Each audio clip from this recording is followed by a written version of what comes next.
Siempre me apasionaron los mundos privados, íntimos, secretos de las personas. Quizá porque allí buscaba una explicación para esta circunstancia tan arbitraria y tan azarosa de estar vivos. Y las busqué y busco sobre todo en aquellas personas que parecen haberle encontrado un sentido a sus existencias. Estas entrevistas forman parte del extenso archivo de diálogos sostenidos a lo largo de años, con personalidades muy destacadas, tanto nacionales e internacionales, del mundo del arte, de la cultura, del pensamiento. Algunas de ellas nos siguen alumbrando con sus vidas y sus obras. Afortunadamente, otras, lamentablemente, nos enriquecen, nos siguen enriqueciendo, pero desde la memoria.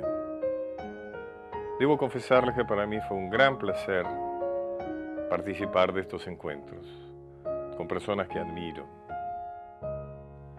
que tuvieron la generosidad de abrirme sus misterios, sus infortunios, sus esperanzas. Espero que ustedes también sientan lo mismo al ver estas entrevistas en este ciclo de Canal Encuentro.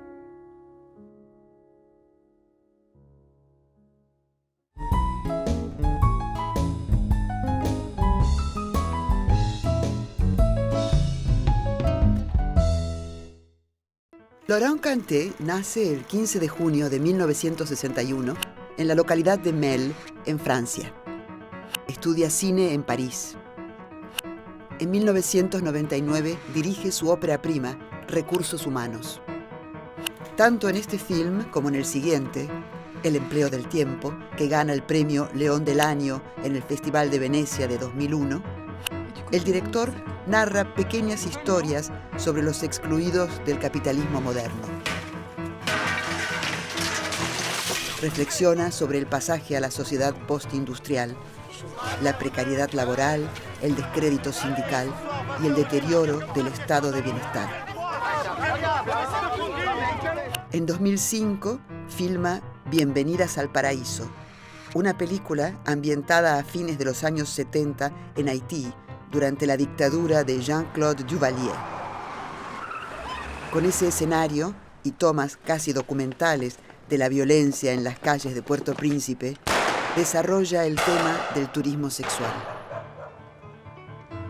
En 2008 dirige Entre los muros. La historia, situada en un colegio secundario de los suburbios parisinos, retrata, a través de la relación entre un grupo de alumnos y su profesor, la actual sociedad francesa urbana. Non, où tu vas là? Qu'est-ce que tu fais? Quoi, je me tire d'ici. Tu crois que tu peux partir comme ça? De mon cours? Hé, ça va pas, non? C'est comme toi, là. N'importe quoi. Esta película es aplaudida por la crítica y el público mundial y recibe numerosos premios, entre ellos la Palma de Oro del Festival de Cannes en 2008. Para Cantet, sus películas forman parte de un nuevo cine político que se ha transformado en más particular y concreto que el tradicional. Según sus palabras, el cine es una herramienta que puede ser utilizada para pensar el mundo.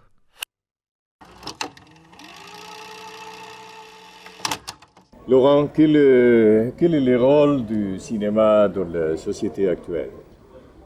C'est une question très difficile à analyser. Je pense que moi, en tous les cas, ce que je cherche quand je fais un film, c'est d'abord regarder le monde très contemporain, essayer de voir quelle place un homme peut y trouver, et puis poser des questions. J'ai pas l'impression de savoir répondre d'ailleurs à la plupart des questions que mes films posent.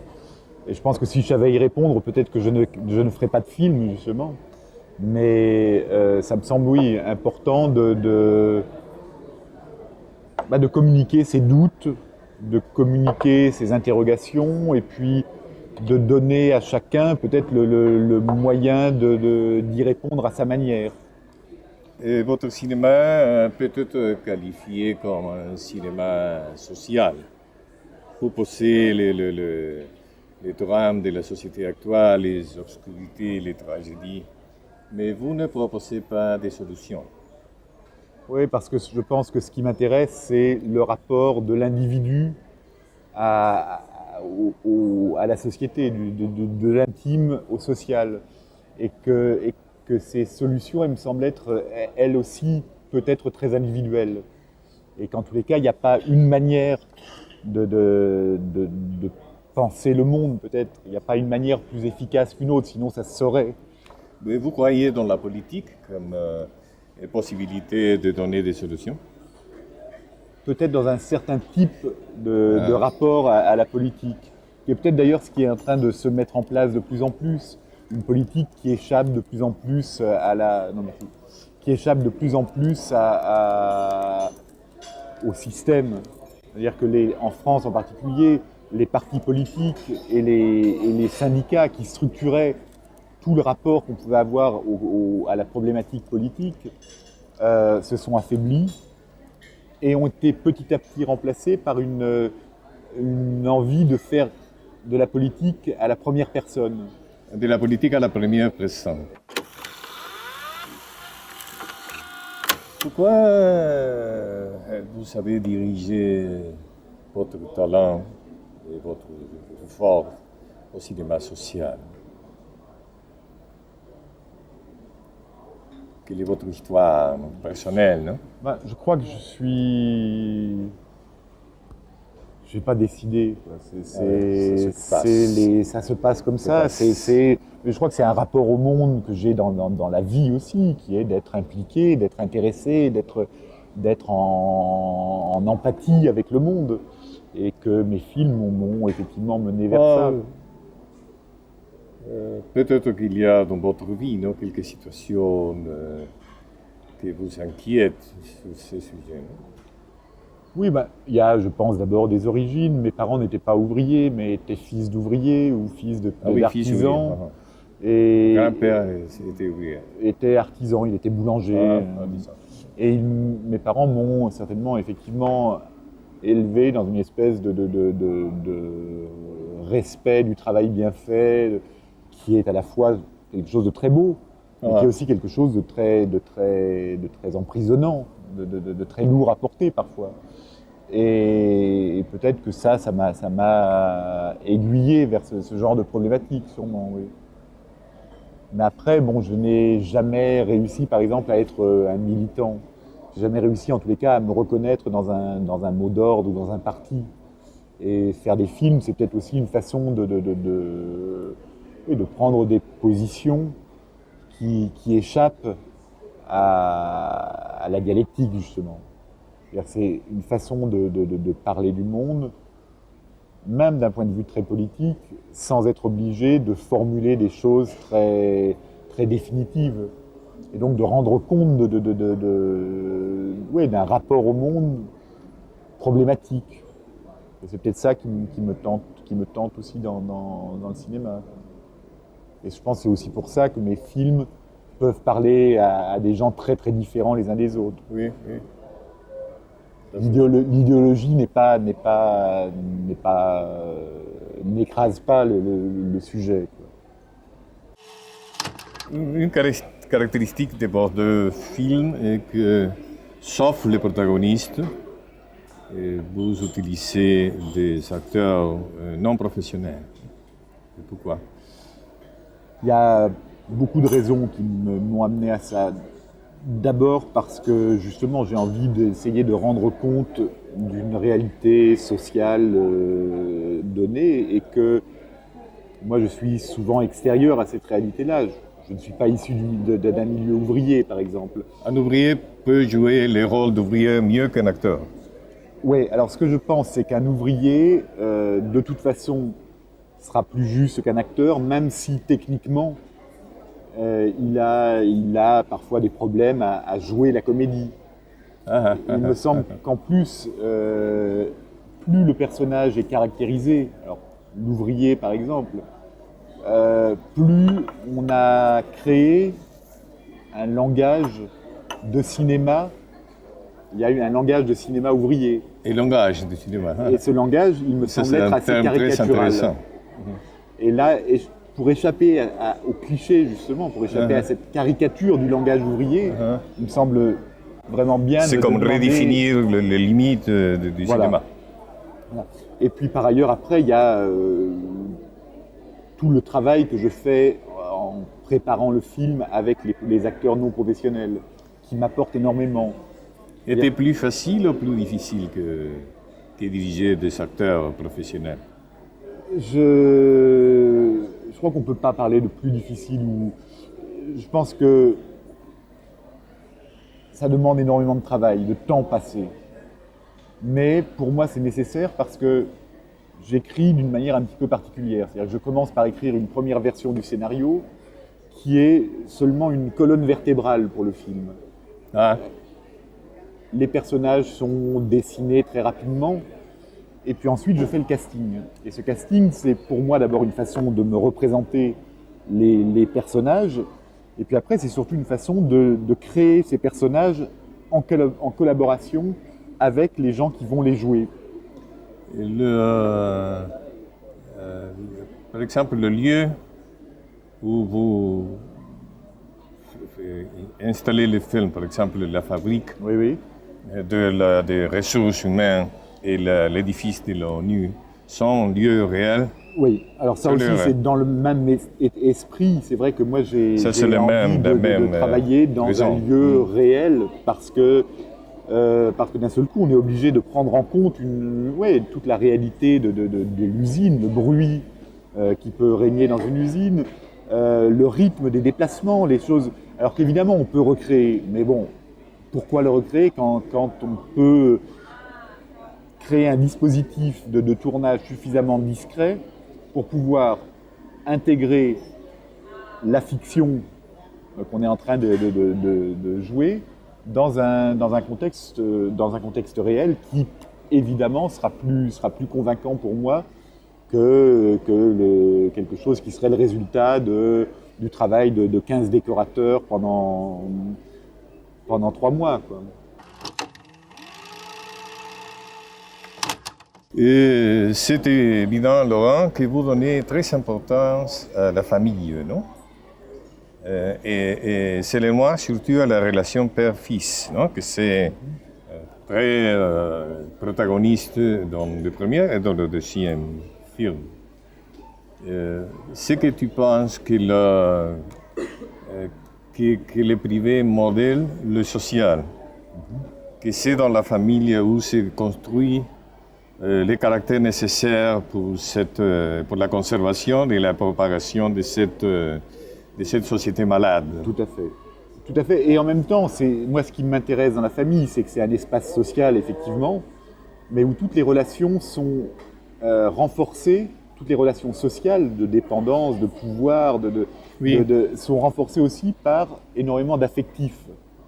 Et que, on peut claquer la porte de l'usine, on peut dire merde à son patron, on ne peut pas dire merde à son père. Ou on le fait, mais ça ne règle rien. Parce que qu'on l'aime ou qu'on ne l'aime pas, il y a des liens qui se sont imposés comme ça à un moment de notre vie où forcément on a été modelé par lui. L'amour peut être un moyen d'aliénation sociale. L'amour familial peut être un moyen d'aliénation sociale. Et alors en même temps, c'est là que c'est intéressant, c'est que c'est à la fois un moyen d'aliénation, mais que c'est aussi quelque chose auquel on tient. Et que, par exemple, le gros problème de Vincent dans l'emploi du temps, c'est quand même ça aussi. C'est-à-dire qu'il a envie, d'une part, de se retrouver à travers ce non-travail qu'il revendique, mais aussi, il n'a surtout pas envie de perdre ce noyau affectif qui le fait vivre. Et à la fin, son désespoir final, quand il retourne au travail, il a deux raisons. C'est à la fois réaliser que cette tentative d'évasion est impossible, mais qu'aussi c'est le prix à payer pour que cet amour dont il a envie et besoin puisse continuer. Alors ça, accepter l'idée que l'amour nous aliène, ça peut être à la fois complètement démoralisant et en même temps peut-être encourageant parce qu'on se dit que ça peut aider à vivre, quoi. La famille et l'amour familier comme une colonne vertébrale de l'identité. Mais aussi le travail, non? Et je crois que ça, c'est la thèse de l'emploi du temps et votre dernier film, que c'est le travail comme colonne vertébrale de l'identité et le chômage comme le risque de perdre de l'identité. De l'identité s'est cassée. Oui, alors c'est aussi une remise en question de cette religion du travail dans laquelle on vit tous. C'est se dire, quand je constate que le chômage est une perte d'identité, ce n'est pas non plus pour mettre en avant l'importance formidable du travail. Il y a lieu social au dehors du travail, ça c'est une question. Voilà, alors moi je pense qu'il faut se battre pour que le social puisse déborder du monde du travail et qu'on puisse se définir en tant qu'homme autrement qu'à travers la fonction sociale qu'on a dans la société. Se dire qu'un homme qui préfère élever ses enfants et faire que ses enfants deviennent des adultes épanouis a une fonction sociale tout aussi avouable et tout aussi belle que l'homme qui va passer sa vie à travailler pour faire avancer l'économie, avancer le système capitaliste, quoi. Ce qui m'intéresse beaucoup aussi de votre cinéma, Laurent, est que vous posez les sujets très infréquents dans le cinéma d'aujourd'hui, que c'est le thème de la lutte de classe. Je pense que beaucoup de directeurs et de scénaristes semblent avoir acheté le mensonge de la fin de l'histoire ou de la mort des idéologies. Non? Le sujet de la lutte de classe est très présent dans votre cinématographie, et spécialement dans le premier film, non? Les ressources humaines. Moi, il me semble que c'est un sujet qu'on essaye d'évacuer. Rien que le mot fait peur. Lutte des classes, ça paraît d'abord très, très démodé. Oui. C'est moi, je pense qu'on est obligé, surtout quand on a mis les pieds dans une usine, ne serait-ce qu'un mois, de constater que cette lutte des classes, elle est encore très, très, très, très présente. Donc, on essaie de nous faire croire que les rapports sociaux sont pacifiés, Et la lutte des classes a infiltré dans les relations intimes, non? Par exemple entre le père et le fils, non? Moi, ça a été le point de départ en fait du scénario de ressources humaines. C'était créer cette lutte des classes au sein d'une structure très, très soudée a priori. Et même créer de la lutte des classes au sein même d'un seul individu. C'est-à-dire que Franck est à la fois dépositaire d'un passé de fils d'ouvrier, donc à cette culture-là, à ces préoccupations-là, et puis sans que par ailleurs il est amené vers autre chose par les études qu'il a faites. Et en lui cohabitent comme ça ces deux classes qui vont entrer en friction continuellement, quoi. En friction. Et il va essayer de trouver une place qui serait entre les deux, sauf que cette place, elle n'existe pas. Parce que il y a trop d'antagonisme entre les deux pour qu'une position médiane puisse être négociée, quoi. Une autre thèse qui m'intéresse beaucoup de votre cinéma, Laurent, c'est que c'est le moins, vous pensez qu'il y a une contradiction inévitable entre le désir de se trouver soi-même, le désir de trouver le vrai raison d'être vivant, comme le besoin, la nécessité de se trouver un lieu, un travail, un espace dans cette société malade, non? Une société qui a besoin de robots qui consomment et non de personnes qui comprennent. Oui, moi, c'est pour ça, par exemple, que dans l'emploi du temps, ça m'intéressait de créer un personnage dont on se dit au départ que la place, il l'a. Cette place assez confortable, une vie bourgeoise, une famille très soudée, qui l'aime beaucoup, qui l'appuie, une bonne voiture, une belle voiture, un bon travail. Et puis un statut vis-à-vis des gens qu'on croise, une espèce de reconnaissance comme ça. Et on pourrait se dire, bon, cet homme, il a tout ce qu'il faut pour être heureux, il a tout ce qu'il faut pour continuer comme ça. Et malgré tout, cette place-là ne lui convient pas.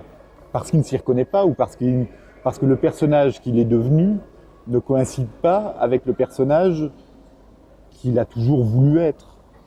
Et je pense qu'en fait, la vie, c'est toujours un petit peu ça. C'est une espèce de négociation entre l'image intime qu'on a de soi et l'image réelle que l'on donne aux autres. Et qu'il y a une espèce de négociation, oui, entre jusqu'où on peut aller dans la compromission d'un côté, jusqu'où on peut aller dans le mensonge de l'autre, pour faire coïncider ces deux images-là. Alors, moi, de manière générale, j'ai le sentiment qu'elles coïncident rarement. Heureusement, je pense que c'est pas non plus généralisé. Je pense que, Dieu merci, il y a des hommes qui réussissent à s'épanouir dans la société, à la place où ils sont. Le titre de votre deuxième film, L'emploi du temps, a plusieurs signifiances, non? Parce que l'emploi du temps veut dire aussi agenda. Non? Voilà. En français, c'est vrai qu'il y a temps. C'est un titre très polysémique, non? Voilà, mais comme ressources humaines d'ailleurs. Ressources humaines, il y a l'expression administrative qu'on prononce sans l'analyser, sans la penser. Oui. Et puis parallèlement à ça, il y a l'étymologie, les ressources de l'humain. Et le film était construit un petit peu sur ce double sens, sur le passage de l'expression à l'étymologie.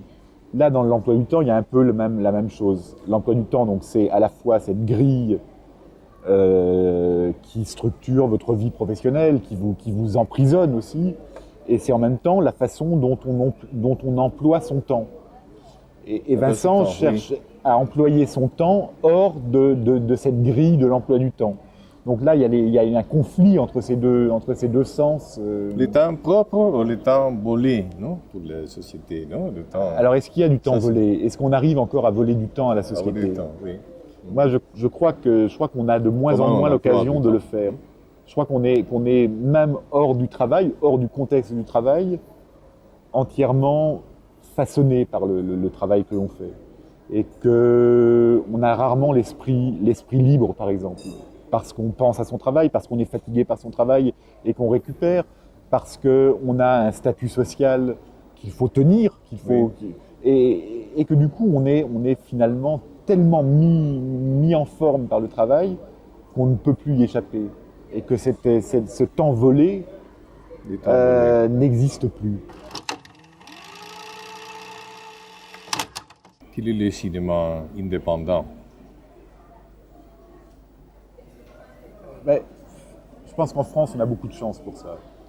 C'est que le cinéma est quand même largement indépendant.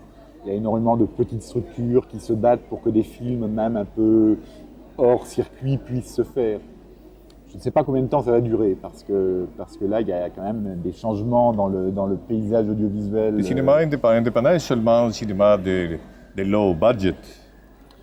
On sait plus que ça. Oui, enfin, moi je veux pas non plus... l'emploi du temps, par exemple, qui a été fait de façon très, très indépendante. C'est-à-dire que jamais on m'a imposé un acteur ou une actrice. Ah oui. Jamais on m'a dit non, cette partie du scénario ne va pas, il faut la...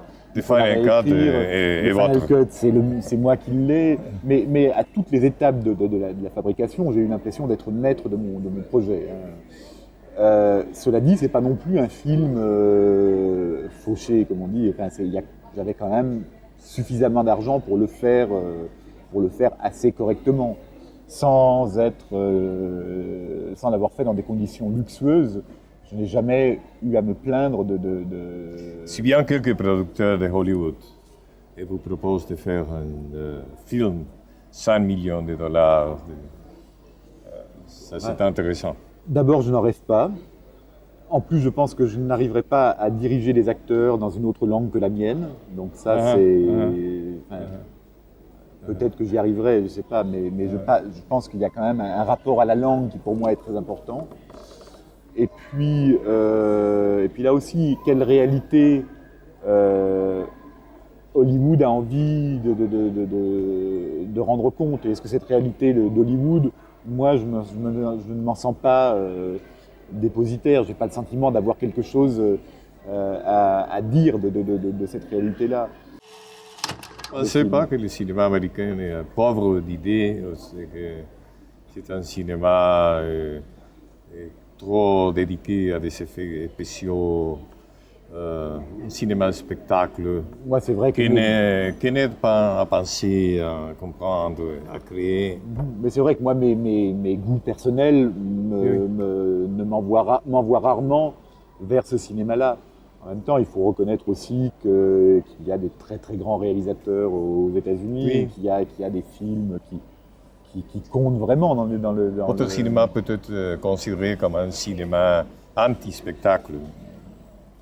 Oui, enfin, c'est pas non plus un but en soi. Je pense que par exemple, L'Emploi du temps est un film à la fois très très politique, mais c'est aussi un vrai spectacle. C'est-à-dire, c'est un film Oui. qui est entièrement construit sur du suspense.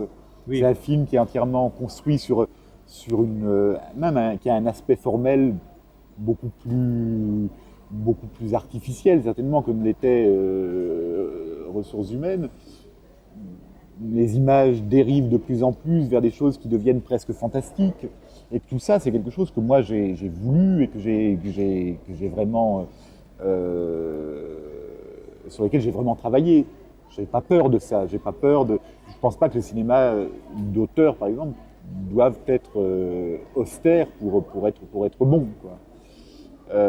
Après, c'est sûr qu'il y a une hiérarchie des priorités et que mes films sont avant tout des films qui regardent le monde et qui en parlent, mais qui après donnent une forme à tout ça qui peut être plus ou moins spectaculaire. Les Américains ont peut-être le réflexe inverse de partir d'une envie de forme pour après regarder le monde. Vous êtes content de vos films? Oui. Enfin, je veux dire, il y a toujours des frustrations, il y a toujours le sentiment que tel élément aurait pu être plus approfondi, que telle scène est... Je pense qu'ils sont excellents. Mais Mais c'est vrai que moi, si ce qui vous me fait demandez sur votre opinion sur vos propres créations. Ce qui fait surtout très plaisir, je crois, c'est de sentir que les films qu'on fait comme ça, dans son coin, de façon très artisanale, parce que c'est vrai que moi j'ai l'impression d'être un artisan quand même dans le cinéma, peuvent d'un seul coup déborder même des frontières françaises, des frontières européennes, et de sentir que à travers des histoires qui sont pourtant très localisées comme ça, on arrive à toucher aussi bien un public argentin qu'un public grec ou américain. Ça doit être très émouvant, non? Et là, c'est très émouvant et on se dit qu'on a touché quelque chose de suffisamment essentiel pour que chacun puisse s'y retrouver. Et là, c'est vrai que ça vient d'un seul coup donner un prix à tout ce travail qu'on a fait.